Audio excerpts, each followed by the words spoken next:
महाराष्ट्र की राजनीति में नया सियासी ड्रामा। क्या फिर नाराज हो गए एकनाथ शिंदे? महायुति के बर्ताव से क्यों दिख रहे नाराज? क्यों दिल्ली में अमित शाह के साथ बैठक में मुलाकात से किया इनकार? नमस्कार, स्वागत है आपका। इंडिया 27 देख रहे हैं आप और मैं हूं आपके साथ लता। तो महाराष्ट्र में महायुति की सरकार बनने के बाद भी जो है सियासी ड्रामा अब तक बरकरार है और इसकी बानगी एक बार फिर से जो है महाराष्ट्र में साफ तौर पर देखने को मिली है, जिसमें एक बार फिर से महायुति से खफा एकनाथ शिंदे दिखाई पड़ रहे हैं। और खबर दरअसल यहाँ तक है कि दिल्ली में मुलाकात के लिए एकनाथ शिंदे को अजीत पवार को और देवेंद्र फडणवीस को बुलाया गया था, लेकिन एकनाथ शिंदे ने जो है केंद्रीय गृह मंत्री अमित शाह से मुलाकात करने से इनकार कर दिया। अब मुलाकात से इनकार करने के बाद और दिल्ली नहीं पहुंचने के बाद अब जो है सियासी हलकों में लगातार अब जो है चर्चाओं का बाजार भी गर्म हो गया है कि क्या एक बार फिर से एकनाथ शिंदे नाराज हो गए हैं।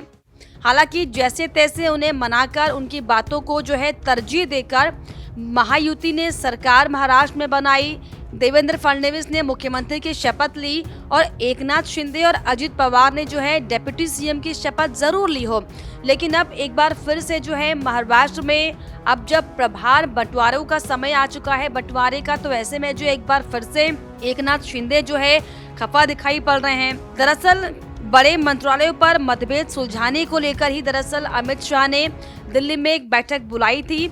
और जिसमें जो है अजीत पवार को, देवेंद्र फडणवीस को और एकनाथ शिंदे को इनवाइट किया गया था, लेकिन एकनाथ शिंदे ने इस बैठक में आने से इनकार कर दिया। हालांकि इसको लेकर जो है ये भी बातें निकलकर सामने आ रही है कि किसी खास एकनाथ शिंदे के करीबी ने दरअसल ये बयान दिया है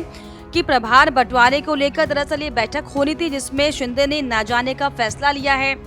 क्योंकि कारण इसके पीछे दरअसल ये है कि शहरी विकास विभाग के अलावा शिंदे पक्ष को कोई बड़ा मंत्रालय जो है वो नहीं दिया जा रहा है, जबकि एकनाथ शिंदे लंबे समय से मुख्यमंत्री पद की शपथ होने के पहले से ही जो है अपने पास जो है उन पदों को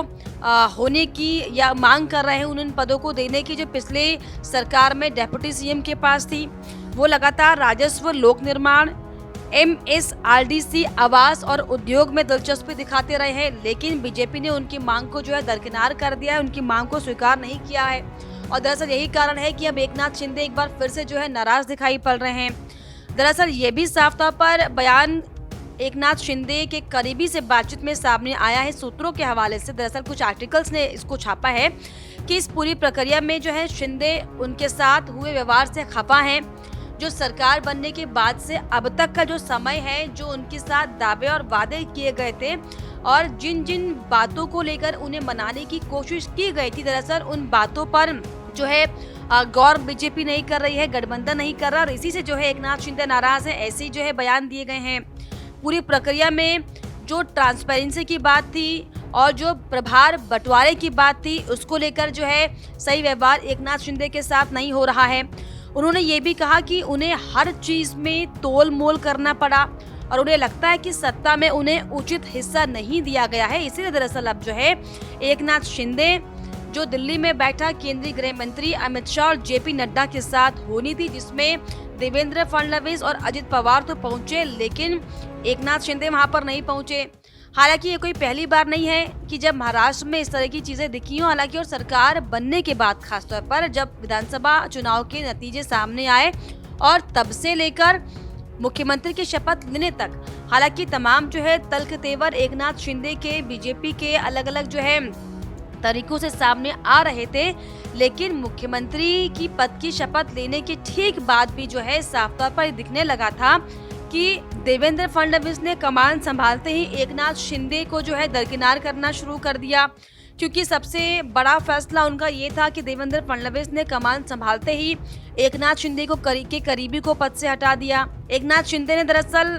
पद संभालते ही जब पिछले कार्यकाल में चिवटे को अपने सीएम रिलीफ फंड की कमान सौंपी थी, लेकिन फडणवीस ने जो है मुख्यमंत्री बनने के तुरंत बाद चिवटे को जो है बदल दिया, हटा दिया उन्हें उनके पद से और अपने चहेते रामेश्वर नाइक को देवेंद्र फडणवीस का क्योंकि करीबी माना जाता है, तो उन्हें दरअसल रिलीफ फंड की कमान सौंपी गई और जो सीएम रिलीफ फंड की कमान होती है, क्योंकि बहुत ज़्यादा खास होती है और सीएम के करीबी को ही ये जिम्मेदारी सौंपी जाती है, तो देवेंद्र फडणवीस ने हालांकि मुख्यमंत्री पद की शपथ लेने के बाद से ही जो है साफ तौर पर एकनाथ शिंदे को दरकिनार करना शुरू कर ही दिया था। कमान संभालते ही बड़े बड़े फैसले देवेंद्र फडणवीस की तरफ से साफ तौर पर लेने शुरू कर दिए गए थे। और अब जिस तरीके से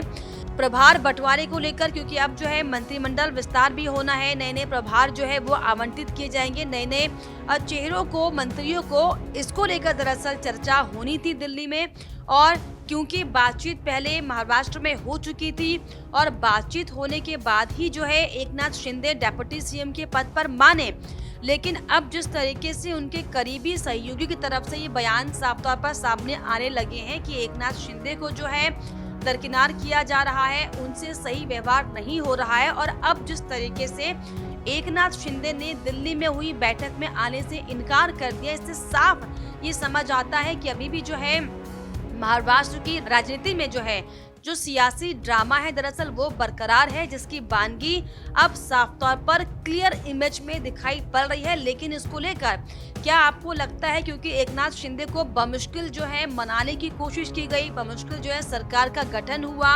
क्योंकि एकनाथ शिंदे पूरे तेवर में दिखाई पड़ रहे थे और ये पूरी आशंका जताई जा रही थी कि एकनाथ शिंदे साफ तौर पर जो है बीजेपी का और एनडीए का और खासतौर पर महायुति का साथ छोड़ देंगे, जिससे नुकसान बीजेपी का होगा। लेकिन जैसे तैसे एकनाथ शिंदे को मनाया गया, जो है उन्हें डेप्यूटी सीएम के पद पर जो है उन्हें उनकी बातों को माना गया। लेकिन अब जिस तरीके से जो मंत्रिमंडल का प्रभार को विस्तार को लेकर जो लगातार अब जो बैठकों का दौर जारी है और इसे जो निकल कर तस्वीरें सामने आ रही, दरअसल ये बता रही हैं कि एक बार फिर से एकनाथ शिंदे जो है वो खफा दिखाई पड़ रहे हैं महायुति से। एक बार फिर से जो है साफ तौर पर महायुति में